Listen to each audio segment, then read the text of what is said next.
চলো তোমাদেরকে আমার জীবনের সবচেয়ে প্রোডাক্টিভ সরস্বতী পুজো দেখাই। মা ভোর ৩টে থেকে ডাকা শুরু করলেও আমি ভোর ৪টার সময় উঠে স্নান করে রেডি হয়ে যাই।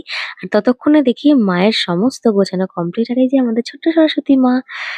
আর আমি মার বোন মোটামুটি রেডি হয়ে বসে যাই এবং বাবা ৫টার মধ্যে পুজোতে বসে যায়। কারণ বাবা এরপরে অন্য বাড়িতে যাবে পুজো করতে। তো পুজো হয়ে যাওয়ার পরে আমি ছাদে গিয়ে দেখি তখনও সূর্য মামা টুকি দেয়নি। আর কি কুয়াশা ছিল সেদিন। আর আমি মোটামুটি ৭:৩০ থেকে ১৫টার মধ্যে রেডি হয়ে প্রসাদ খেয়ে চলে যাই স্কুলের উদ্দেশ্যে। আর স্কুলে এই যে গুড়ি, গুড়ি বাচ্চাগুলো ভোরবেলা সেজেগুজে চলে এসেছে ছোট্ট, ছোট্ট সরস্বতী সেজে। ছোট্ট একটা সরস্বতী কি সুন্দর হলুদ রঙের শাড়ি পরে এসেছে।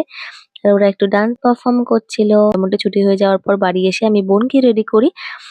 সেখানে বোনকে রেডি করার পরে আমি বোনের স্কুলে মানে আমার পুরনো স্কুল সোদপুর চন্দ্রচূড় বালিকা বিদ্যাপীঠে চলে যাই।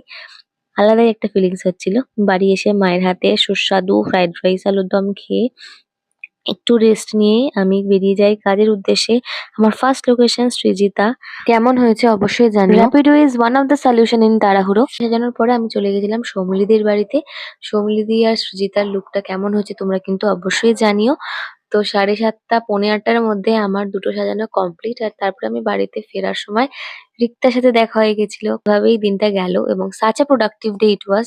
Thank you for everything. Stay tuned and follow my channel please.